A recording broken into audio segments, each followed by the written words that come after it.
Scream 2 is a sequel about sequels, but is it a good sequel? Let's talk about Scream 2.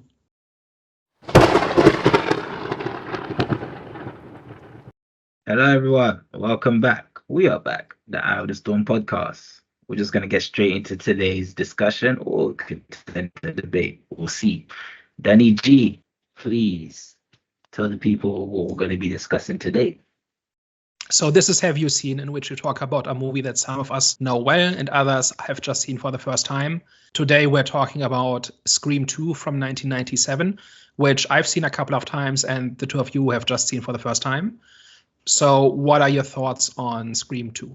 I'm going to caveat that, actually. As I was watching it, I realized I had seen it before, but a very long time. But there was a lot of reminders. Obviously, I had to be reminded about a lot of things that happened in the movie. But I wouldn't say it's first time, but it's definitely a fresh take on on the Scream 2 movie. But in saying that, Scream 2 is very enjoyable, and I actually feel like Scream, the Scream franchise, is my favorite slasher franchise, and the reason for that is 100% because of the absurdity of the action and the absurdity of the killings that are happening in this, especially when the Scream is chasing people around and he's falling over stuff and it's over dramatic. I don't know why, it's just pure entertainment on that part. And for me, I felt like it built on the first movie really well, and for me, probably a slightly better, more enjoyable movie than the first movie as a whole, actually. And yeah, it was just thoroughly enjoyable without kind of going into specifics, which we'll obviously do in a bit. But for me, it just kind of built really well on the first, gave me more of the entertaining action that I come to enjoy from this franchise. Added sensible and again reasonable enough story, and when it came to the actual reveal as to who the killers were, good enough motivation as to why they were doing what they were doing. For me, it was entertaining. I think with the Scream franchise, it's entertaining. I do think it's repetitive and there's nothing new, which is kind of there's pretty much nothing new which is done in each movie. Well, from the ones that I've seen, this one, I don't remember me watching this one. So I pretty much watched this for the first time. So when I watched the second one, there wasn't nothing, there wasn't anything done that was new. However, it was a fun watch. So I take it for how it is, and I'll definitely say this one was more enjoyable than the first one. That's something I would agree on. And I just love how they still kind of build up on Ghostface, and not even build up, but they just kind of make it clear that this guy is just a normal guy that pranks calls his victims before he gruesomely kills them. And you can tell movies are a heavy influence on his character as well. And they discussed that throughout the movie as well. I remember there was a scene where they were in the classroom, and then the question came about where, in terms of if movies pretty much influence the killers, right? So it's it's kind of it makes it more gut wrenching and gives it a more realer feel when the actual killer isn't someone that's his character motivation. Well, even though his character motivation is in relation to obviously them being done dirty, as in obviously today's character, as in the Ghostface killer's character motivation in this movie, it is personal, but it's not a lot. I think a lot of the reasons for other character motivations for other villains, and I'm trying to say, I just enjoy the fact that this one's just more realer. I think the other character motivations in other movies, it isn't as personal, and it is personal, but it's kind of exaggerated in a way, if that makes sense. This one is a domino effect, which I enjoy. It's okay, so you kill one Ghostface, but then that will lead into the birth of the second Ghostface in the second movie, and then so on. So yeah, man, I think I enjoy the whole domino effect reasoning for why Ghostface, even for Ghostface's motivation. It's pretty much the highlight for me when it comes to Scream, of course. That iconic character. So yeah. So even though you guys have seen Scream 2 before, technically you have seen it before, you didn't have detailed memories of it, right? So essentially, plot wise, it was still fresh, right? A fresh experience, right? So what did you think about the opening? So about the revelation that the plot of the first movie has been turned into a movie in the second movie, and the next killings happen during a showing of the movie that's an adaptation of the first movie. What was your reaction to that? I liked it because it was kind of like a reflection of how society is when it comes to like, true crime. Like we can turn it into movies, right? So, like for example, we did it with Jeffrey Dahmer, the Netflix series. Do you know what I'm saying? So, them actually watching a true event, it made sense. It's almost like what we do with, these serial killers like Jack the Ripper. I think they mentioned Ted Bundy in this movie as well. Is that we over time they're just like kind of like put on this like sort of certain like celebrity level status, and they're like sort of made to be famous and this that, and the other, and it seemed like that was like a bit of a sort of a bit of a sort of discussion on that. And then for Ghostface to actually kill Jada Pinkett in in the actual cinema as a movie was going on, it seemed like it was slightly like a meta commentary in terms of like does consuming this type of media cause people to sort of act out in violent manner. And there's been lots of debates about this around video games and other movies and things like that, and as well in kind of like music and other forms of entertainment, like the effects of it on people that are consuming it. And it felt like by the end of the movie, the film had the stance that it was just rubbish. Like, it's a poor excuse for why people do what they do. And when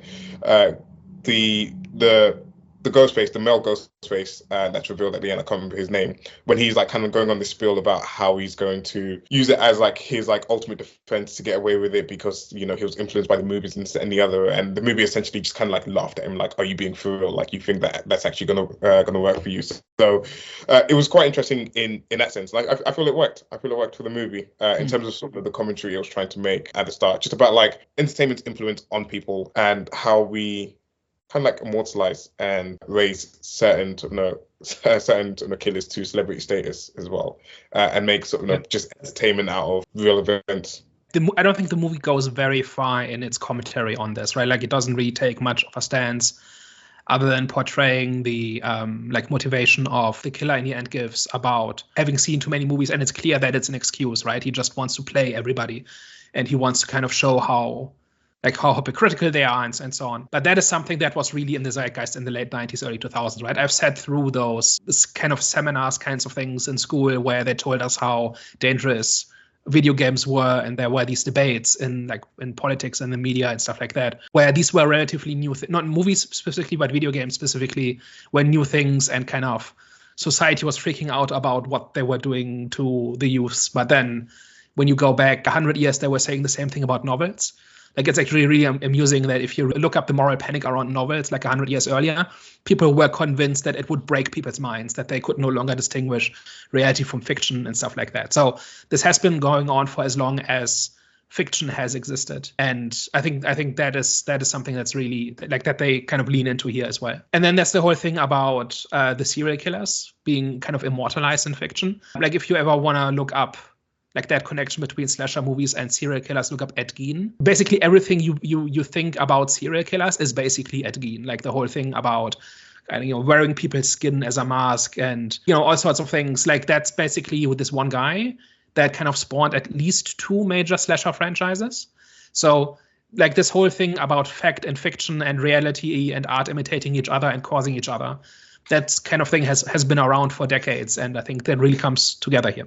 I was going to say, what was the opinion that was actually given, as in the final opinion, in terms of, I think I missed it, in terms of if media pretty much has an influence on in the movie crime? Yeah. Did they have a final opinion?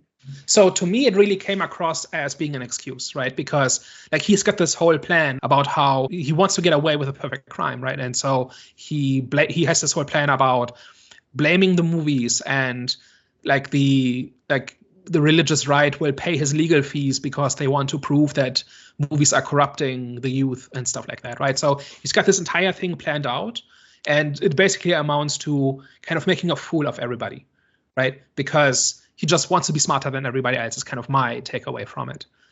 That was my reading of it. Obviously, what part of that is honest and which isn't, and which part is just kind of fever fantasy on his part, I think it's up for debate. Like that's basically what he's trying to get at. So it wasn't even personal for him then? Well, we have again the same thing as in the first movie, right? Yeah, it's the same formula. One, it's this abstract philosophical point about movies or being able to blame movies and how society engages with fiction and that sort of thing.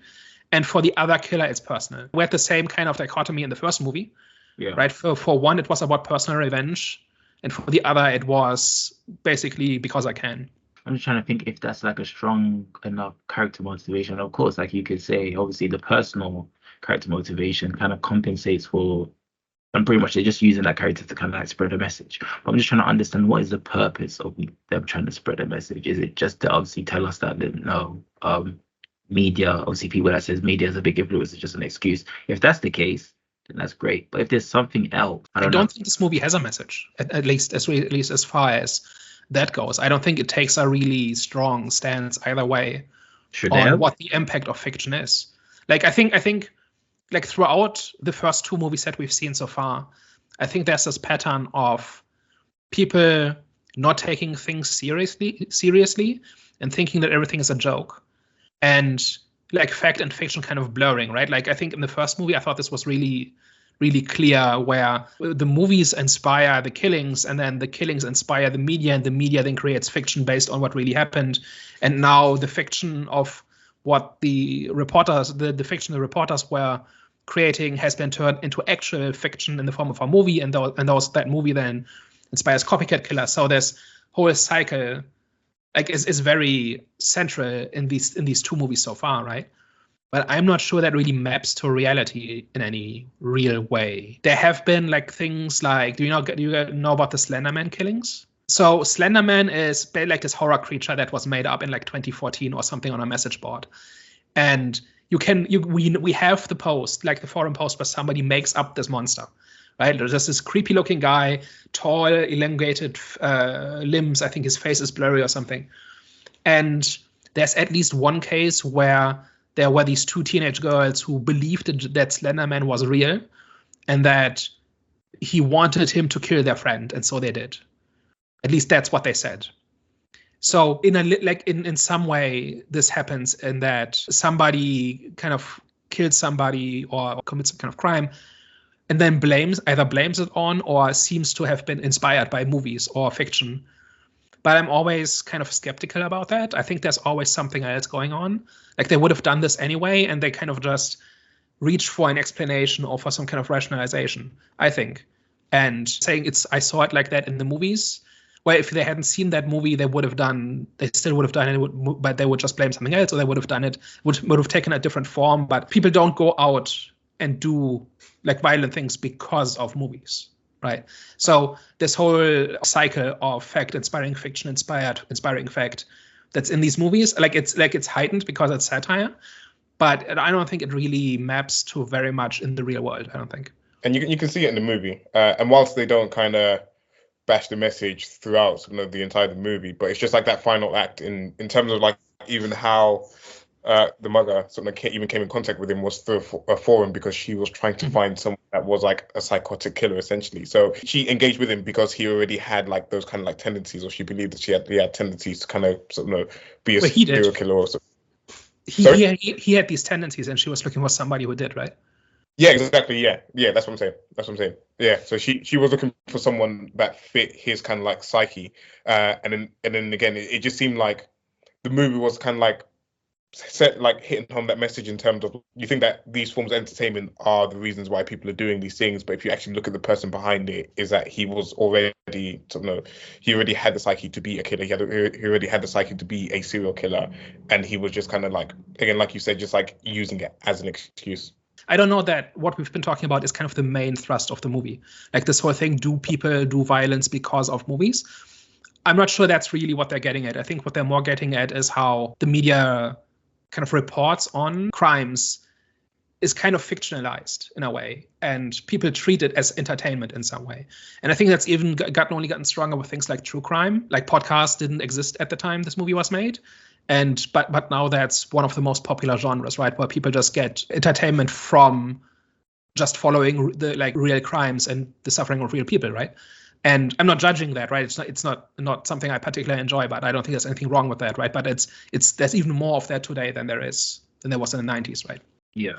One other thing that's really big in this movie is Sidney, like Sidney's arc, right? She's a very different person than she was at the start of the first movie. Like our first impression of Sidney that we get in this movie is that she gets a prank call with essentially a death threat. And she's got a caller ID device, and she threatens the caller with legal action. Right? That's her method of self-defense. And I think we're starting to see at this point really how she's kind of transcend. Like, she was the victim in the first movie, and she's learned from that, is now on the path to kind of protecting herself, right, in case this happens again. So what was your impression of her, and both the initial sequence where we see how she's been changed by the first movie, and just how she behaves throughout the movie? I don't know, I do see, of course, like, I do see growth in her character when it comes to, like, being more. I can't even say she was a bit to herself, because even when she started, it seems like she's still comfortable around people, but that's obviously that's obviously before knowing. Well, that's before thinking that Ghostface was pretty much dead, and obviously she ends up seeing on the TV that he's back, saying he could be there could be a new Ghostface. But then she still seemed a bit, I wouldn't say oblivious, but I didn't really see much growth for me personally, in the first movie,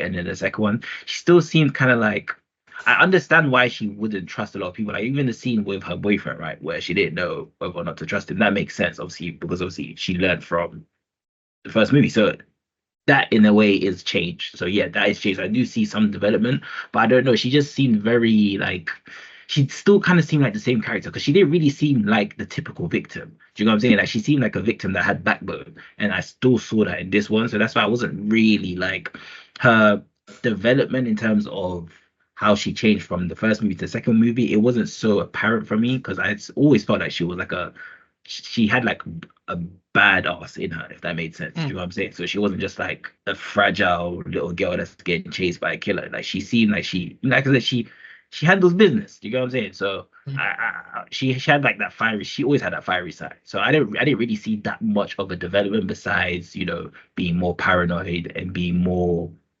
aware, and just like being not suspicious, but just being more.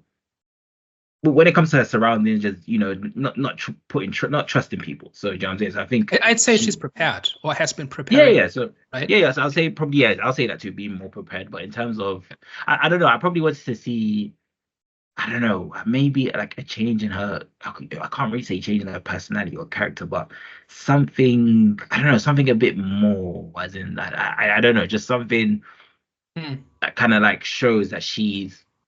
But to be fair, there is a lot of screams. So I don't know how many movies she's in. So there's gradual progression. So I'll kind of like retract what I'm saying. I mean, at the start of this movie, like, she's had this one experience, right? It's not defined her life exactly, right? So I think there's very visible growth and kind of attempts to kind of move on and prepare in case it happens again happening, right? And the whole thing about the caller ID device is part of that, but also how I think you can see it in how the way she interacts with everybody else, right? Like, where she treats her boyfriend as well, right? Like, he's always at a little bit of a distance, and she's very quick to suspect him when another killer shows up, right? And she has good reason for that, because she's been through that once before. But it does mean that she's trying to prevent it from happening again, right? And she's trying to be in a stronger position next time it happens. That's kind of my takeaway. No, I was going to say I kind of agree with Jonathan on this one, just because it, like, there was shown in the first movie that she did have a little bit of something about her, a little bit of fire, especially when she punched the reporter Courtney Cox's character in the face in the first movie. It showed that she had like something about her in this. I didn't quite get a strong character development. Like, I did recognize moments in where she was a little bit more streetwise, or a little bit sort of like, wanting to face her fears a little bit more in this movie. So like, I think there was like a scene where she's kind of like walking out of the house, and then the phone rings, and she's at first hesitant about the phone, and she's like kind of sort of cautious of it. But then she wants to like face the fear, and she actually goes to answer the phone, and this is after knowing that Ghostface is back, and Ghostface is actually sort of like terrorizing, and she wants to kind of sort of tackle that head on. And then of course, when they're sneaking out of the police car, and then they kind of run away, or they go like a little bit further up the road, and she's like, no, I actually like want to face my fear. So like there was like moments like that throughout the movie where she's trying to be stronger in herself, but at the same time, it didn't feel like there was drastically a different character. There were just like small things that you can kind of like pick up and notice on in this movie. And maybe maybe it would have been interesting to see her paired up with Dewey, the police officer from her town, the reporter, and the other guy that had like a lot of sort of knowledge on movies, the one that ended up getting sort of killed. It maybe would have been interesting to see her kind of like pair up with them to try and do a bit of investigative work to see like kind of like what's going on, just to kind of like show that she's, you know, instead of being reactive, she's now proactive and she's actually, you know, the one that's going after Ghostface. But overall, like again, she was, you know, still a good character in this, but I don't know, maybe have more examples as to where she was, you know, a bit more advanced than kind of what I think she was in this. To add on to that, just like to show how impacted she was from obviously what happened in her first encounter. Because yeah, you're right. In terms of like the whole phone, what was the phone thing that shows your name? What was it called again? Call ID. Call ID. Yeah, that was good that they showed that, but I think they should have been, you know, just a bit more, just to show that how much of an impact that the first encounter with Ghostface had on her. Because like I said, there's a gradual progression to like a character change, and I do believe that. I don't know if she's going to be in the third or fourth movie. Was she in the third movie? She's in the third. I don't think in the fourth. I'm not sure. Okay, cool. So it'll be interesting to see if she's done that, if she's like fully changed or if she hasn't. Wait, but does she need to change? That's the question. Well, it's her story, right? Like, yeah. Like maybe in the first movie, it's not immediately clear whose story it is, but she's definitely the main character in this, right? And the whole thing is about her trying to live through and survive these things and trying to survive in the first instance, but then also move on and not letting herself be defined by it, right? Like this whole thing about being at university and trying to become an actor. All of these things are risks, right? Like these are all things that potentially put her in danger or draw attention to her or something. And if she really wanted to prevent something like the first movie happening again, then she probably would keep a lower profile and that sort of thing. I think what we're seeing is two things. One is she's trying to move on. She's trying to not be defined by it. But at the same time, she's trying to be in a stronger position if it happens again. I think those two things are going on.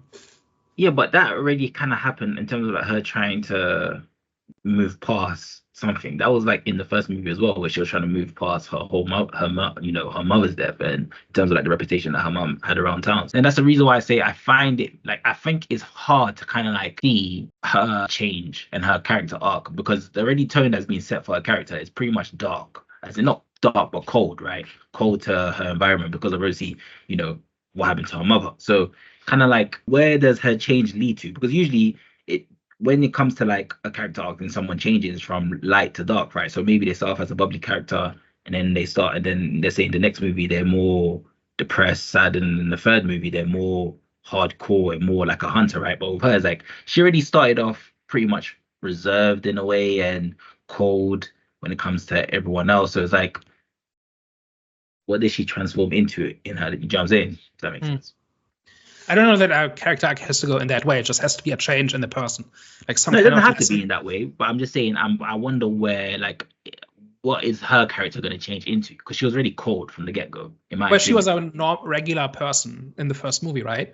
And basically, like this thing about the mother dying is not like, that's not that extraordinary. Right, like that's, her mother died in a gruesome way, though.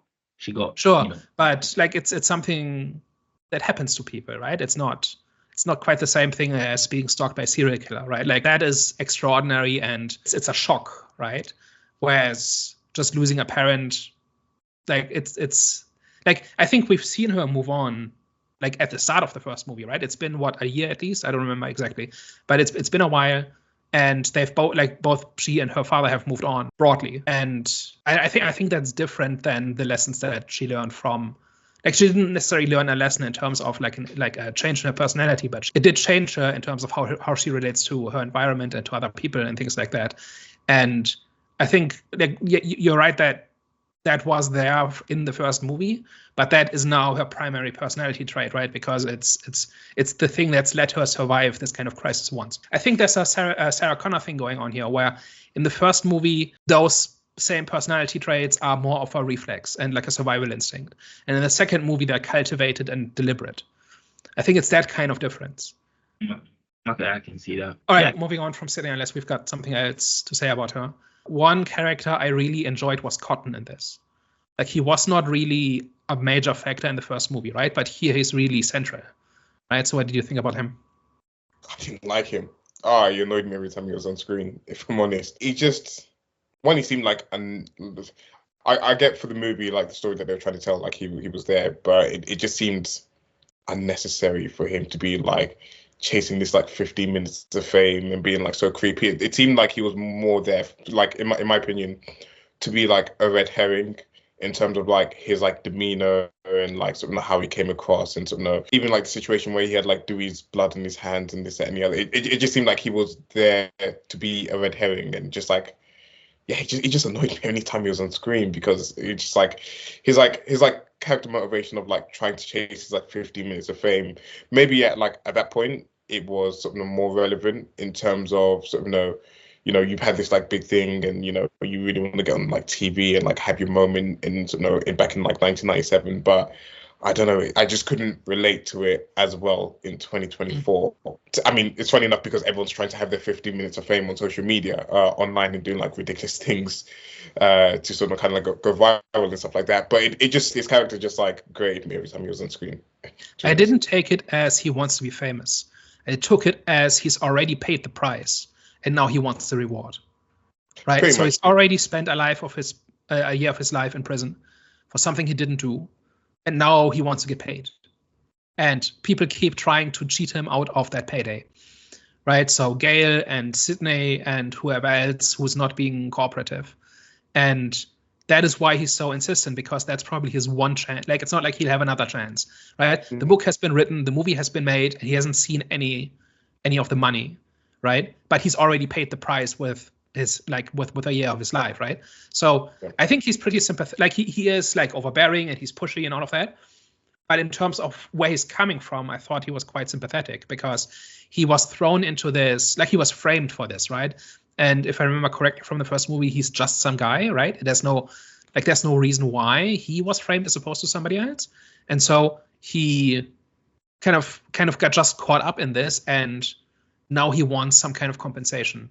And if this doesn't work out for him, then nothing will, right? Then he's missed his window. Then the world has moved on. The story has been told. Somebody else got paid.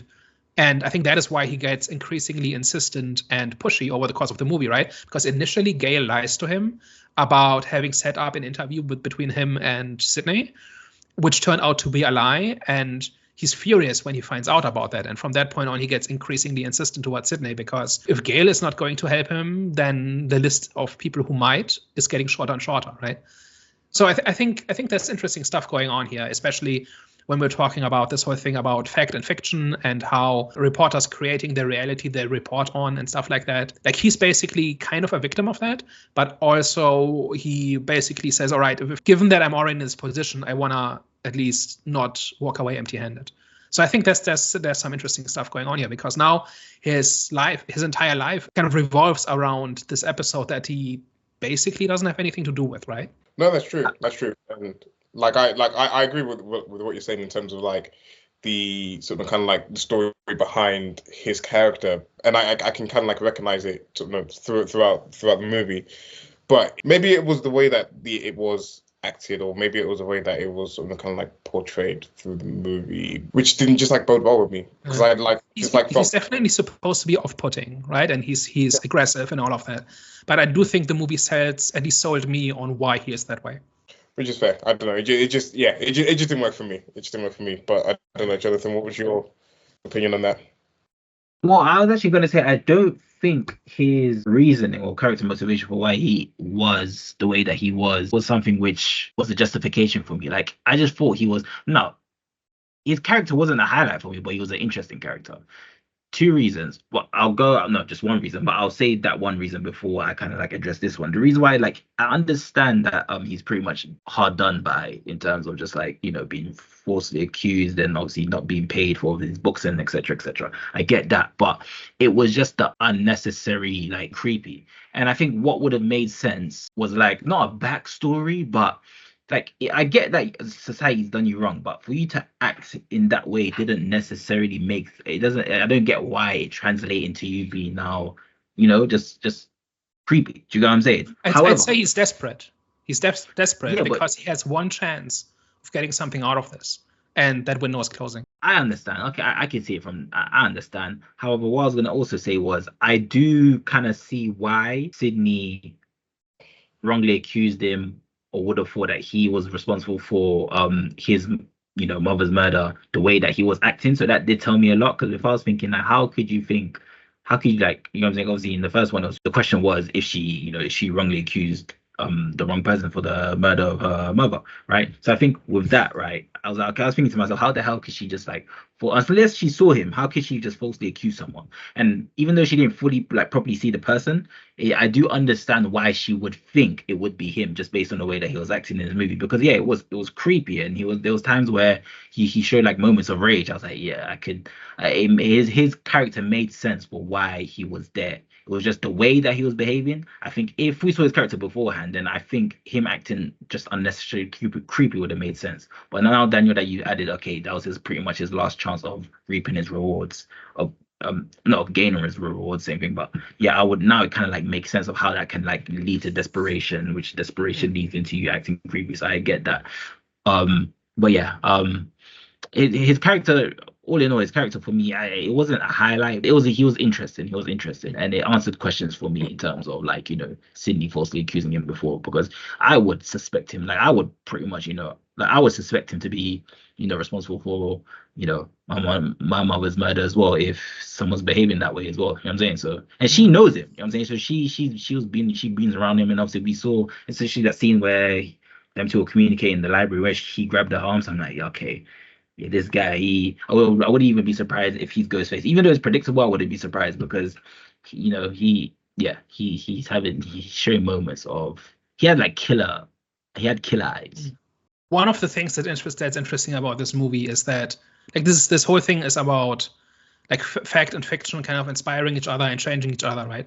And this is actually the first movie in which the script was leaked to the internet and they had to reshoot the movie because of that. It makes me curious as to like, even when she was like talking about like the whole like forum thing, and I don't know whether Daniel, I don't know if you've had experience with like internet back then, but just like what the internet was like and like how people interact with it, because it just kind of like blows my mind. Because like even when I had access to the internet, like very early on, it seemed quite like a little bit like, I don't know, further developed. I don't know, just like the idea of people like in '97 like being on like forums and stuff like that. I don't know, it's just like difficult to picture. I mean, chat rooms existed, message boards existed, but it was very much experimental and nobody was paying attention. The portrayal is not realistic, like in terms of like what it looks like when they show like a chat room or an instant message or something. But those technologies existed. But that was kind of on the cutting edge pretty much for the time, I think. And like being aware of it to the point where they have to redo the movie essentially because of what happens online. I think that's probably pushing some boundaries. Yeah. Is that like the first instance of something like that happening? As far as I know, yeah. Like in terms of having to change the movie because of what happens on the internet, I believe so, yeah. That's interesting. Interesting fact about the movie, actually. So we've talked a lot about how this is a sequel, and there's a lot of like talk about sequels in the movie, right? There's this big debate in the film class about good sequels, or whether sequels can be good, or what qualifies as a sequel. And that raises the question: is this a good sequel?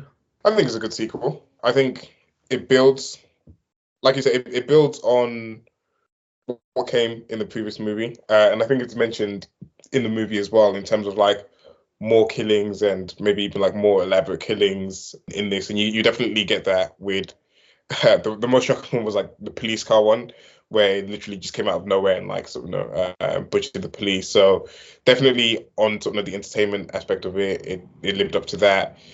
It furthered sort of the character development of some of the characters in this. Of course, the reporter who was, what's her name? Gail. Yeah, like Gail.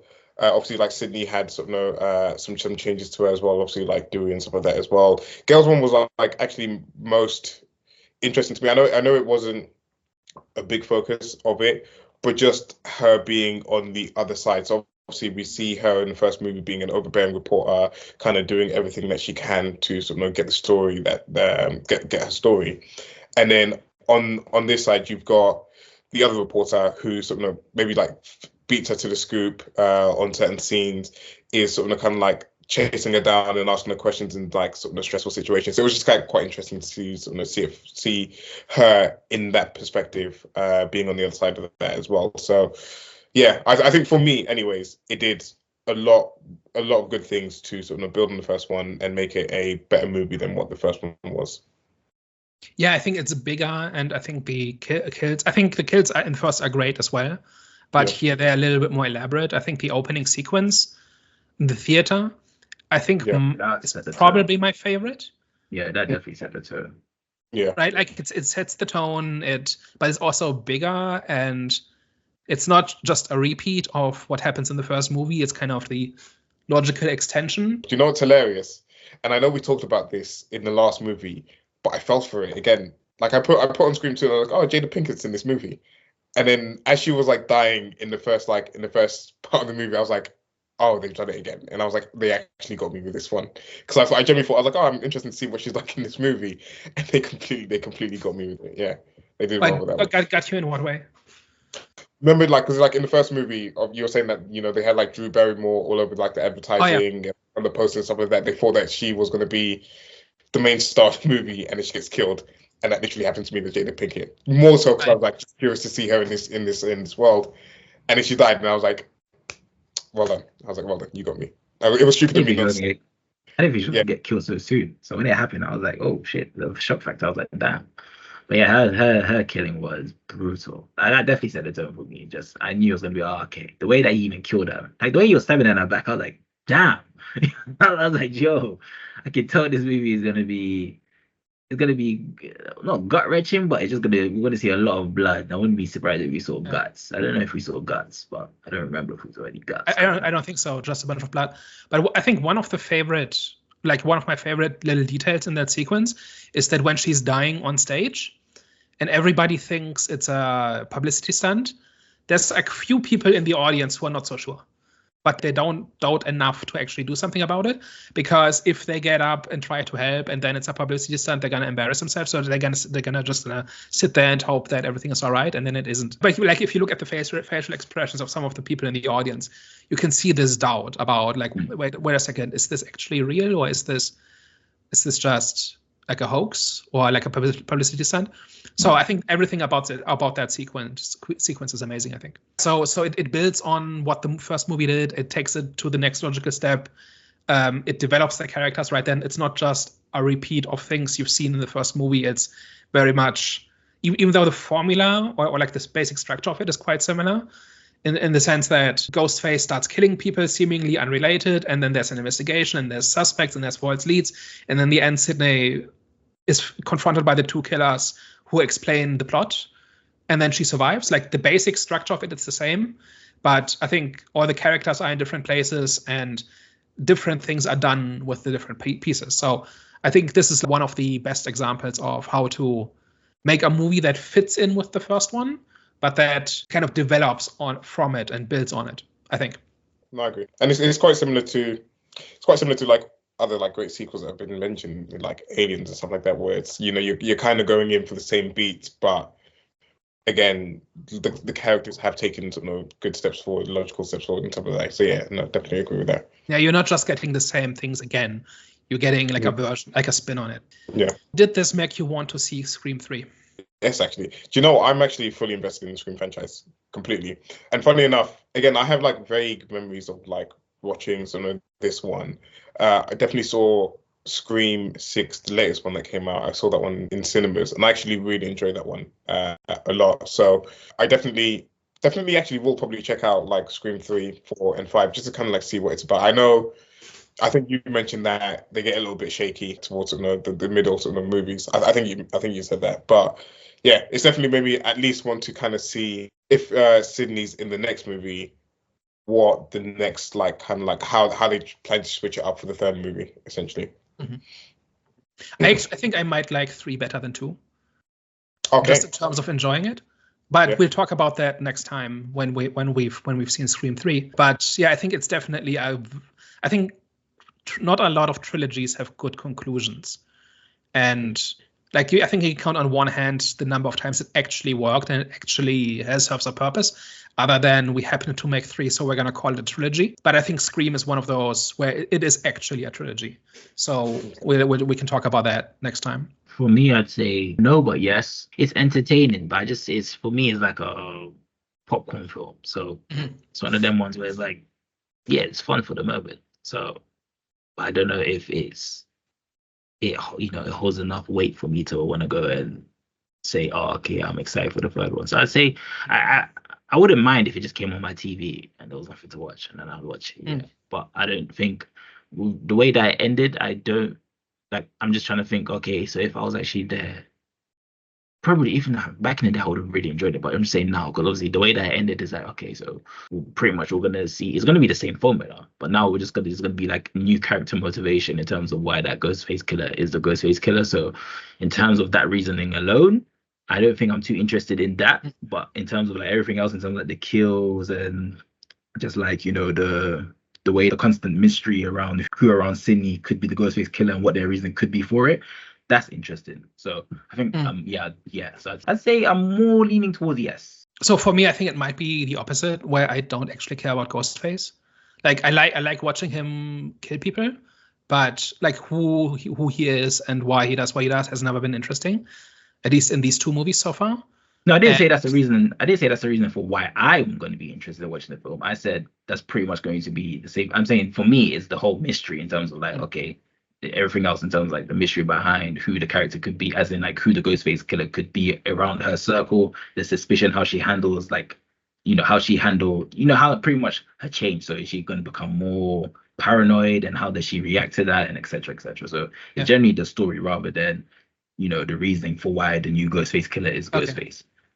Yeah, that's what I was kind of driving at, is that like what these characters do because they're in the situation is more interesting than who the killer is.